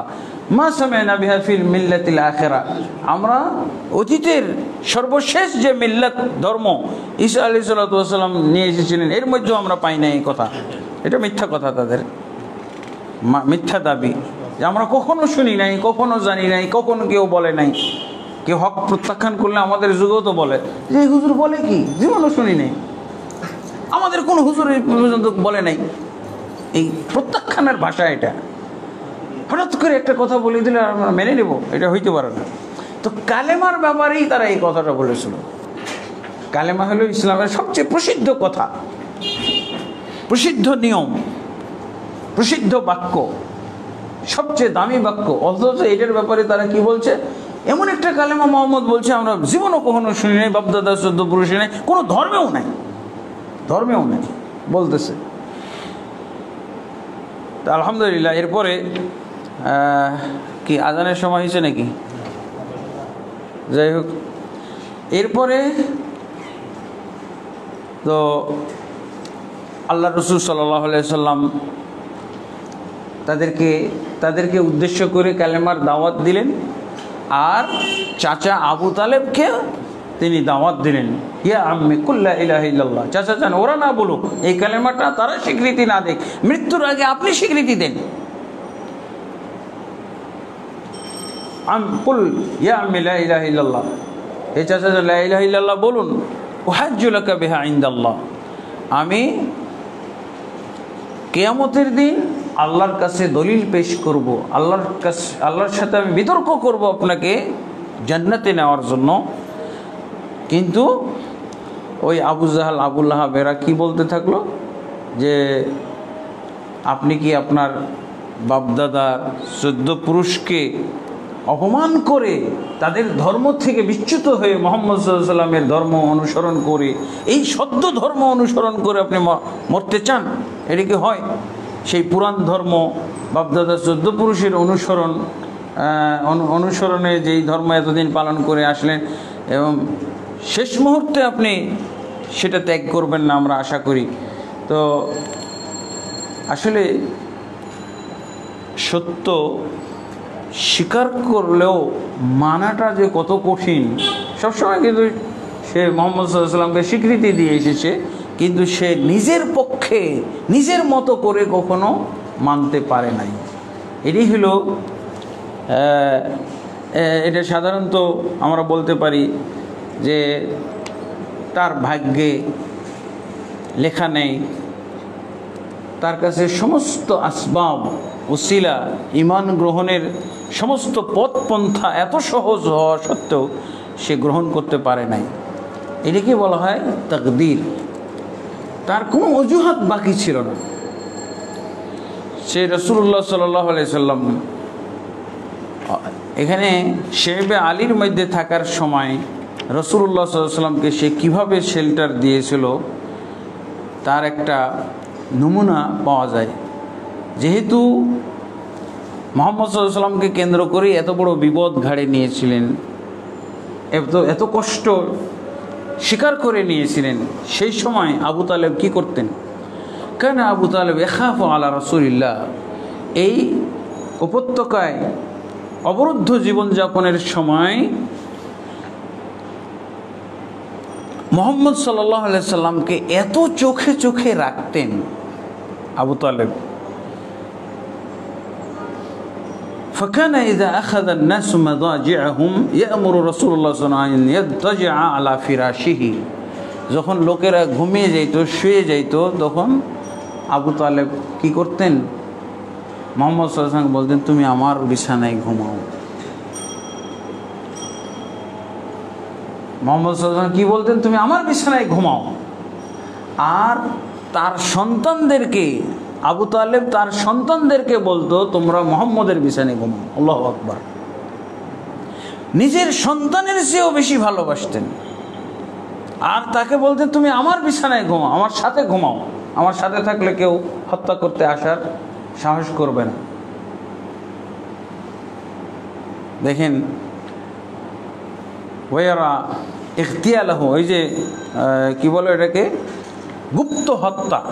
গুপ্ত হত্যার উনি আশঙ্কা করতেন, যার জন্য এই নিয়ম। আচ্ছা, মুহাম্মদ সাল্লাল্লাহু আলাইহি ওয়াসাল্লামের বিছানায় শুয়ে থাকলে তার তো গুপ্ত হত্যার শিকার হয়ে যাওয়ার কথা, কিন্তু দেখেন আবু তালেব এতই মহব্বত করতেন রাসূলুল্লাহ সাল্লাল্লাহু আলাইহি ওয়াসাল্লাম, কিন্তু ঈমান আনে নাই। মহব্বত করেছে, ঈমান আনে নাই। আজকাল আমাদের সমাজে এরকম মুসলমান পাওয়া যায়, নবীকে মহব্বত করে কিন্তু নবীর প্রতি ঈমান নাই, নবীর আদর্শ মানে না। এরা আবু জাহেলের চাইতো আবু তালেবের চাইতো অধম। ভালোবাসতে তো মোহাম্মদ সাল্লাল্লাহু আলাইহি সাল্লামকে যে ভালোবাসা, আবু তালেব বেশি ছিলেন, এটা তো তাদের পক্ষে সম্ভব না। কিন্তু আবু তালেব ঈমান আনে নাই, রাসূল সাল্লাল্লাহু আলাইহি সাল্লামের আদর্শ অনুসরণ করে নাই। অতএব মুহাম্মদ সাল্লাল্লাহু আলাইহি সাল্লামকে শুধু ভালোবাসলে না, ভালোবাসার ক্ষেত্রে আবু তালেবের সমকক্ষ একজনও না।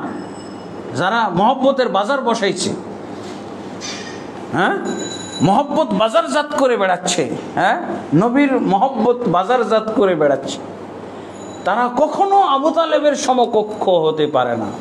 দেখছেন, আবু তালেব মোহাম্মদ গুপ্ত হত্যার ভয়ে নিজের বিছানায় থাকতে বলছেন, আর মুহাম্মদ সাল্লাল্লাহু আলাইহি সাল্লামের বিছানায় থাকতে বলছে তার সন্তানদের। আল্লাহু আকবার। তাহলে এর চেয়ে মহব্বত কি এরা করতে পারবে? কিন্তু ঈমান না আনলে কোনো কাম নাই, কোনো লাভ নাই, কোনো ফায়দা নাই। যেটা আবু তালেবের ক্ষেত্রে ঘটে গেছে। শেষমেশ আবু তালেব কি হলো, সে যখন শেষ নিঃশ্বাস ত্যাগ করেছিল তখন সে বলেছিল আলা দীনে আবাই, আমি আমার বাপ দাদার ধর্মের উপরেই বিদায় নিলাম। আল্লাহু আকবার, লা হাওলা ওয়ালা কুওয়াতা ইল্লা বিল্লাহ, ইন্না লিল্লাহি ওয়া ইন্না ইলাইহি রাজিউন। এবং মুহাম্মদ সাল্লাল্লাহু আলাইহি সাল্লাম আবেগের ঠেলায় এই লোকটাকে মুহাম্মদ সাল্লাল্লাহু আলাইহি সাল্লামও মহব্বত করেছেন, মুহাম্মদ সাল্লাল্লাহু আলাইহি সাল্লামও জান দিয়ে মহব্বত করেছেন, কিন্তু তার আফসোস আক্ষেপ থেকে গেল যখন উনি তার বাপদাদার ধর্মের উপরে মৃত্যুবরণ করলেন। তখন মুহাম্মদ সাল্লাল্লাহু আলাইহি সাল্লাম আবেগের ঠেলায় বলে ফেলেছিলেন, কি বলছিলেন, যে লা আস্তাগফিরান্না লাকা, চাচা যান আপনি তো মারা গেলেন, আমি অবশ্যই অবশ্যই মৃত্যুর পর আপনার জন্য আল্লাহর কাছে ক্ষমা চাইতেই থাকবো, ক্ষমা চাইতেই থাকবো। এটাই আল্লাহ রাসূল সাল্লাল্লাহু আলাইহি সাল্লামের শুকরিয়া। তুমি শুকরিয়া আদায় করতে চেয়েছেন, চাচার হক আদায় করতে চেয়েছেন মরার পরও, মরণোত্তর। কি বলেছিলেন, মা লাম উনহা লা আস্তাগফিরান্না লাকা মা লাম উনহা আনকা, যতক্ষণ পর্যন্ত আমাকে আল্লাহ নিষেধাজ্ঞা আরোপ না করবেন আমি ততক্ষণ পর্যন্ত ইস্তেগফার করব। তারপরে তো নিষেধাজ্ঞা চলেই আসলো।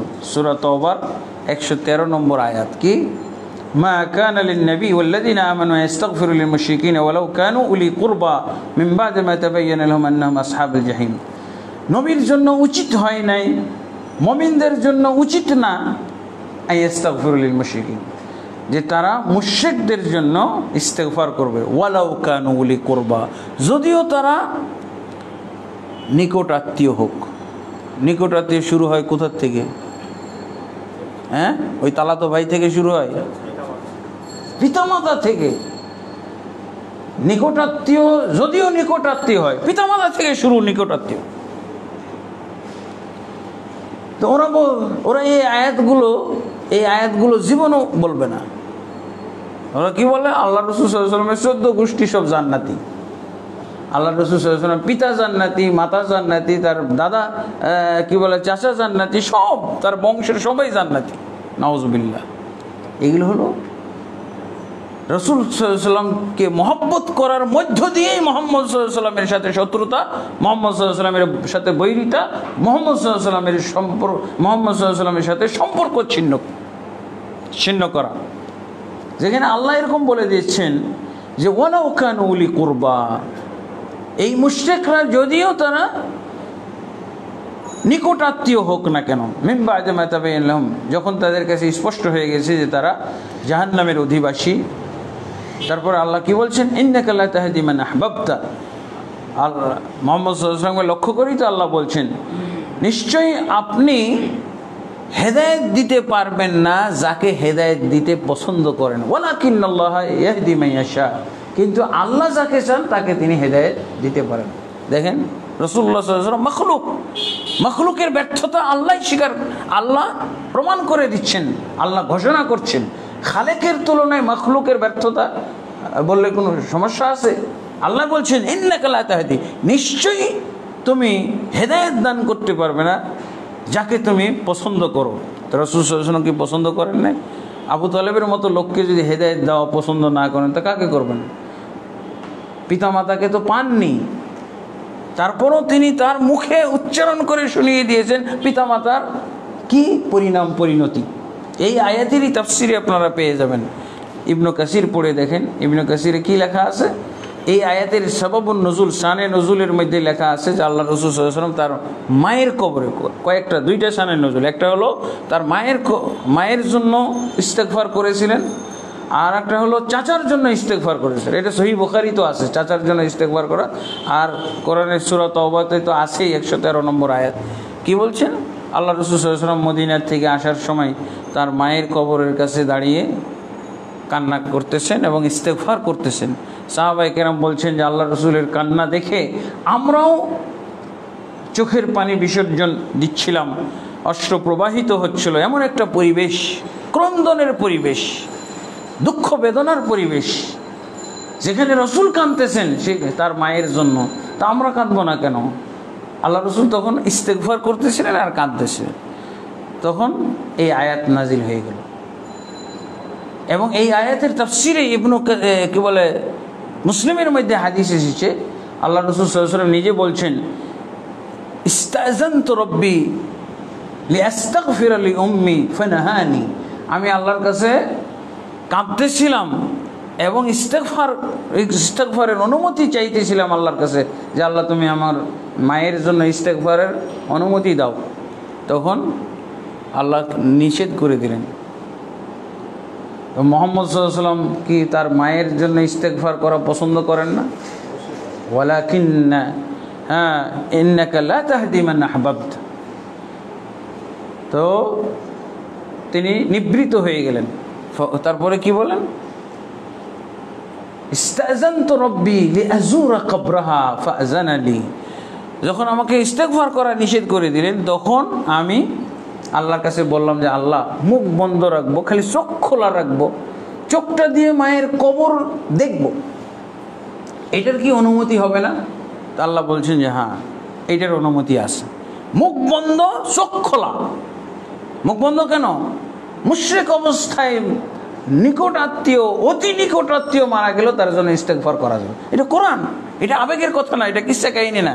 এটা জাল হাদিস দিয়ে আপনি কোরআনের আয়াতকে আপনি প্রত্যাখ্যান করবেন, কোরআনের আয়াতকে আপনি মানসুখ করে দিবেন, রহিত করে দিবেন, এটা হয় নাকি?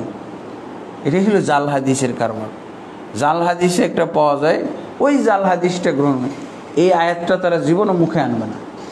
ওরা কোনটা আনবে?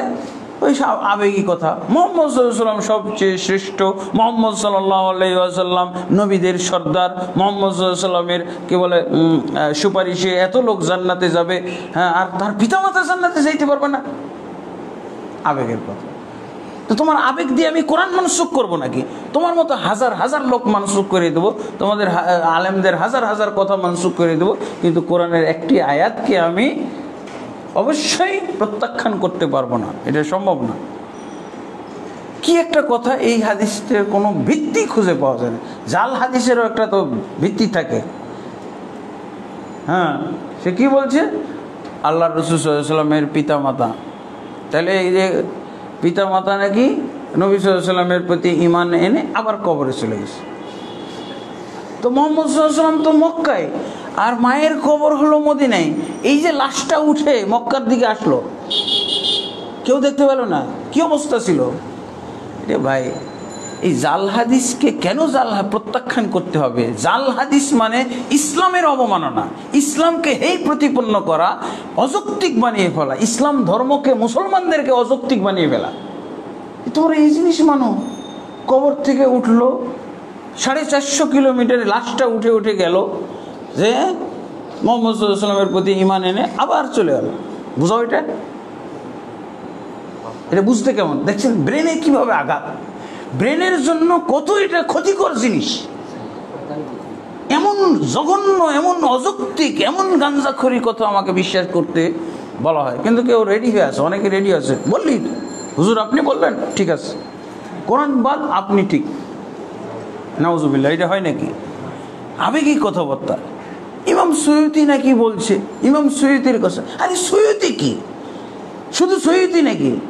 সারা বিশ্বের মুসলমান হক্কানি পীর মুর্শিদ যত আছে একেবারে আপনি আরাফাতের মাঠে একত্র করে দেন, তারপরে এই কোরআনের আয়াত সবকে উড়িয়ে দিন। যত হক্কানি পীর, বড় বড় আলেম, মুফতি, মুহাদ্দিস যা আছে সব এই কোরআনের কাছে নাই, প্রত্যাখ্যাত অবশ্যই, তার কানাকড়িও মূল্য নাই। কিসের সহিতে বইতি? হাজারো সহিতি, কোটি সহিতি কোরআনের এই আয়াতের কাছে তার কানাকড়িও মূল্য নাই। আছে কি সহিতি বলছে? সহিদির কথা হক হইতে পারে, বাতিলও হইতে পারে। হক কথাগুলো নিতে পারি, কোরআন হাদিসের অনুকূল হইলে, কোরআন হাদিসের যদি দলিলের সাথে মিলে গ্রহণ করব। আমরা তো কোরআন হাদিসের বিপরীতে কোনো সহিতে মহিতে মানতে পারি না। সহিদির কথা যদি কোরআন হাদিসের সাথে মিলে তাহলে আমরা মানতে পারি, আর কোরআন হাদিসের সাথে না মিললে তো আবু বকরের কথা মানি না। আবু বকর রাদিয়াল্লাহু আনহুর কথা মানি নাকি? আমরা রাসূল সাল্লাল্লাহু আলাইহি ওয়াসাল্লামকে নবী হিসেবে মানি, এবং কুল্লুন ইউখাযু মিন কওলি ওয়া ইউরাদ্দু আলাইহি, প্রত্যেক ব্যক্তির কথা গ্রহণযোগ্য এবং বর্জনযোগ্য। ইল্লা সাহিবা হাযাল কবর, শুধুমাত্র এই কবরে শায়িত ব্যক্তি মুহাম্মদ রাসূলুল্লাহ সাল্লাল্লাহু আলাইহি ওয়াসাল্লামের সব কথা গ্রহণযোগ্য, যখন সহিভাবে প্রমাণিত হয়ে যাবে বা হাসানভাবে প্রমাণিত হয়ে যাবে। আর এই হাদিস মানতে, আল্লাহ রসুলের এই কথা মানতে কেউ আমাদেরকে বাধা দিতে পারবে না। কোনো সহিতি মহিতি আমরা মানি না। ওরা যখন সহিতি ফিল হাওয়ি ফাতাওয়ি, আল হাওয়ি ফিল ফাতাওয়ির মধ্যে পাওয়া গেছে, ও কোরআন বাদ এখন সহিতি মানো, অযৌক্তিক কথা। রাসূলুল্লাহ সাল্লাল্লাহু আলাইহি ওয়াসাল্লাম নিজেই বলছেন, এক ব্যক্তি, সহিহ মুসলিমের হাদিস, তার পিতা সম্পর্কে জিজ্ঞেস করলো, ইয়া রাসূলুল্লাহ আইনা আবি, আমার পিতা কোথায়? তখন আল্লাহ রাসূল সাল্লাল্লাহু আলাইহি ওয়াসাল্লাম বললেন, আবুকা ফিন্নার, তোমার পিতা জাহান্নামে। ওই লোকটা মন খারাপ করে চলে যাচ্ছে। আল্লাহ রাসূল তাকে ডাকলেন, ডেকে বল, আবি ওয়া আবুকা ফিন্নার, আমার পিতা তোমার পিতাও জাহান্নামে। ওরা কি বলে যে ওয়াহাবিরা নবীর পিতা মাতাকে জাহান্নামে না দিলে ওরা শান্তি পায় না। দেখেন, ব্ল্যাকমেইল করার মতো কথাবার্তা। নবীর পিতা মাতাকে জাহান্নামে দিয়ে ওরা কি মজা পায়? দেখেন, ব্ল্যাকমেইল করার মতো কথা না? হ্যাঁ, একটা কথা শুনতেই তো খারাপ লাগতেছে। নবীর পিতামাতাকে জাহান্নামী বললে নবীর প্রতি বিশ্বাস স্থাপন করা হয়, নবীর হাদিসের প্রতি আত্মসমর্পণ করা হয়। এই জন্য আমরা বলতে, নবী যখন বলে দিয়েছেন তখন আর কাউকে পরোয়া করি না।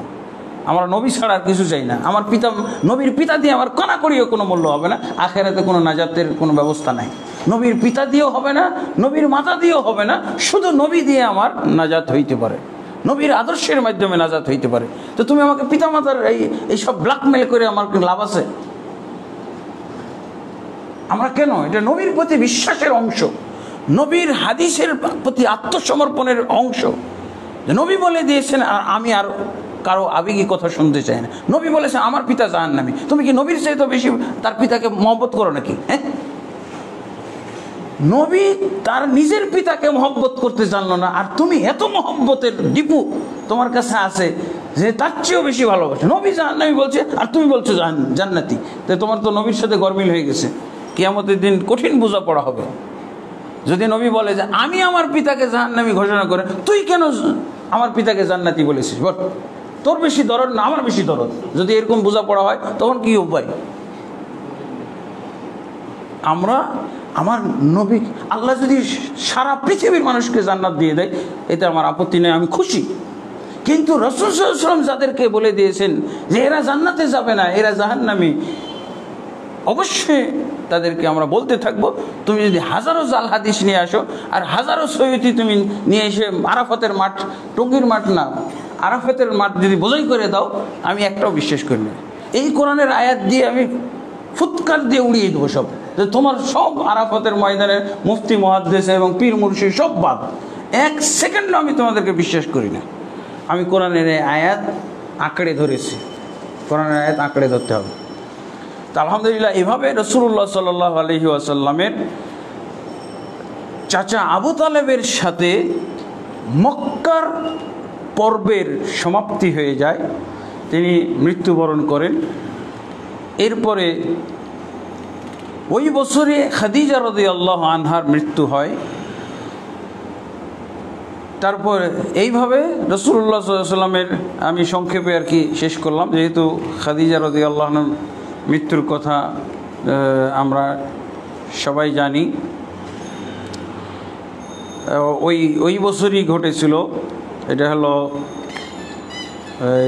মোটামুটি 10ম হিজরির কথা, এবং এই বছরটাকে আল্লাহ রাসূল সাল্লাল্লাহু আলাইহি ওয়াসাল্লামের জন্য ইতিহাসে আমুল হুজন বলা হয়, চিন্তার বছর। রাসূলুল্লাহ সাল্লাল্লাহু আলাইহি ওয়াসাল্লামের জন্য এটা ছিল অত্যন্ত বেদনাময় একটা সময়, মুহূর্ত এবং বছর। এরপরও আল্লাহ তাবারক ওয়া তাআলা রাসূলুল্লাহ সাল্লাল্লাহু আলাইহি ওয়াসাল্লামকে সবর করার আল্লাহ সামর্থ্য দান করেছিলেন। আশা করি আমরা এর পরের পর্ব রাসূলুল্লাহ সাল্লাল্লাহু আলাইহি ওয়াসাল্লামের এই চিন্তা বা দুঃখ বেদনার এই বছর নিয়ে আরও একটু কথা বলে তারপরে আমরা সামনে আরও অন্যান্য বিষয়ে আলোচনা করব। আল্লাহ তাবারক ওয়া তাআলা আমাদের সকলকে সে পর্যন্ত সুস্থ রাখুন। যতদিন আমরা বেঁচে থাকি খাঁটি দ্বীন এবং ঈমানের উপরে জন্য বেঁচে থাকি, আল্লাহ তাবারক ওয়া তাআলা আমাদেরকে এই জন্য কবুল করুন। আল্লাহুম্মা আমিন। আস্তাগফিরুল্লাহ লি ওয়া লাকুম ওয়া লিসাইরিল মুসলিমিন ফাস্তাগফিরুহু ইন্নাহু হুয়াল গফুরুর রহিম।